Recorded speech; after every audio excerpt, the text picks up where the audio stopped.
स्वागत। आज हम एक ऐसे दावे पर बात कर रहे हैं जो कुछ स्रोतों में सामने आया है और ये थोड़ा कह सकते हैं चौंकाने वाला है। जी हाँ, बिल्कुल। जानकारी ये है कि बांग्लादेश के कुछ पूर्व सैन्य अधिकारी हैं। हाँ, जो रिटायर्ड है। जी, रिटायर्ड।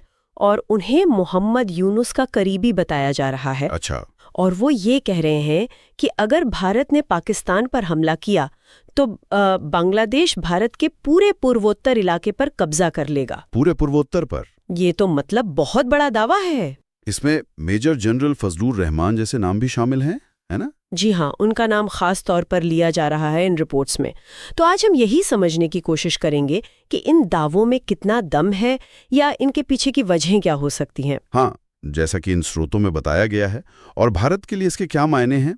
क्या ये कोई नई सुरक्षा चुनौती है? बिल्कुल। खास तौर पर वो जो 3 मोर्चा युद्ध वाली बात है, उसके संदर्भ में इसे देखना होगा। चलिए पहले इसी दावे को थोड़ा और देखते हैं। ये सिर्फ वो क्या कहते हैं सिलीगुड़ी कॉरिडोर को काटने की धमकी नहीं है। नहीं, बिल्कुल नहीं। वो तो पहले भी सुनते आए हैं। ये तो सीधे सीधे पूरे नॉर्थ ईस्ट पर कब्जे की बात है। ये अपने आप में अनोखा नहीं लगता? बहुत अनोखा है, खासकर इसलिए क्योंकि जैसा आपने पहले भी इशारा किया, भारत और बांग्लादेश के बीच पूर्वोत्तर को लेकर कोई बड़ा सीमा विवाद तो है ही नहीं। हाँ, मतलब अंतर्राष्ट्रीय सीमा तो तय हो चुकी है काफी हद तक। जी, तो ये दावा तो पाकिस्तान के जो दावे हैं विवादित क्षेत्रों पर, उनसे भी कहीं आगे जाता हुआ लगता है। तो फिर ये जो 3 मोर्चा युद्ध का विचार है, क्या ये अब सच में एक संभावना बन रहा है? हम तो हमेशा से 2 मोर्चा मतलब पाकिस्तान और चीन इसकी तैयारी करते आए। सही कहा। हाँ, पूर्व सीडीएस जनरल बिपिन रावत ने एक बार 2.5 मोर्चा युद्ध की बात जरूर की थी। हाँ, की थी।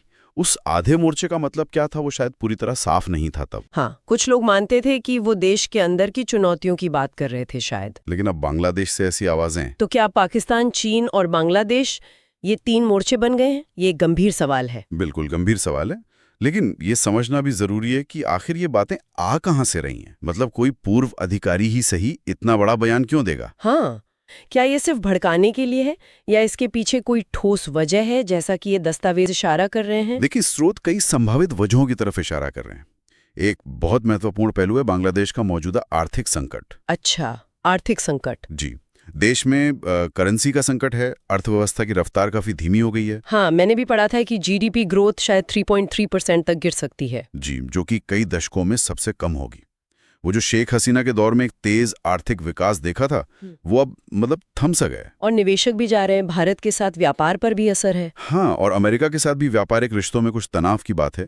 ट्रंप के लगाए टैरिफ, और यूनुस ने भी पहले ट्रंप की आलोचना की थी। तो क्या ये हो सकता है कि ये बयानबाजी मतलब अंदरूनी मुद्दों से ध्यान भटकाने के लिए हो, या फिर राष्ट्रवादी भावनाएं उभारने के लिए? ये एक संभावना जताई जा रही है। और इन लेखों में ये भी लिखा है कि इतने सीनियर लेवल के पूर्व अधिकारियों के बयान शायद ऊपर से किसी न किसी तरह की सहमति या जानकारी के बिना संभव नहीं लगते। और इसमें एक चीन वाला एंगल भी है। सुनने में आया कि मेजर जनरल रहमान ने चीन के साथ किसी तरह की सैन्य व्यवस्था का सुझाव दिया है। जी हाँ, कुछ रिपोर्ट्स में इस बात का जिक्र है। ये शायद इस बात का फायदा उठाने की कोशिश हो सकती है कि चीन भी अरुणाचल प्रदेश समेत भारत के पूर्वोत्तर पर अपना दावा करता है। अच्छा, मतलब एक तरह की मिलीभगत। हाँ, इसे एक कुटिल योजना कहा गया है सूत्रों में, कि जब भारत का ध्यान पाकिस्तान पर हो तो चीन के साथ मिलकर पूर्वोत्तर में कुछ गड़बड़ की जाए। ये तो वाकई मतलब चिंता की बात है। अगर हम भारत की तरफ देखें तो यहाँ तो कोई मुख्य धारा का नेता या विचारक बांग्लादेश पर कब्जे जैसी बातें सोचता भी नहीं है। बिल्कुल नहीं। हमारा फोकस तो अपने उन इलाकों पर है जो हमारे हैं, लेकिन जिन पर दूसरों का कब्जा है, जैसे पीओके या अक्साई चिन। सही बात है। तो भारत की प्रतिक्रिया क्या रही है इस पर? क्योंकि ये बयान सीधे सरकार से तो नहीं आए। हाँ, क्योंकि ये पूर्व अधिकारियों के बयान है, तो विदेश मंत्रालय की तरफ से कोई सीधी आधिकारिक प्रतिक्रिया नहीं आई है, ऐसा जानकारी से लगता है। लेकिन वो अडानी पावर वाली बात दिलचस्प है। हाँ, वो जरूर है। अडानी पावर जो बांग्लादेश को बिजली देती है, उन्होंने हाल में एक बयान दिया। क्या कहा उन्होंने? उसमें उम्मीद जताई कि बांग्लादेश अपना करीब $900 मिलियन का बकाया बिजली बिल चुका देगा। अच्छा, तो ये एक तरह का मतलब अप्रत्यक्ष जवाब माना जा सकता है। हाँ, कुछ लोग इसे ऐसे ही देख रहे हैं, एक तरह का इशारा कि भाई आप बड़ी बातें करने से पहले अपना हिसाब तो चुकता कीजिए। कूटनीतिक तरीका। बिल्कुल। तो कुल मिलाकर देखें तो ये विश्लेषण कुछ चिंताजनक रुझानों की ओर इशारा करता है जो बांग्लादेश से आ रहे हैं।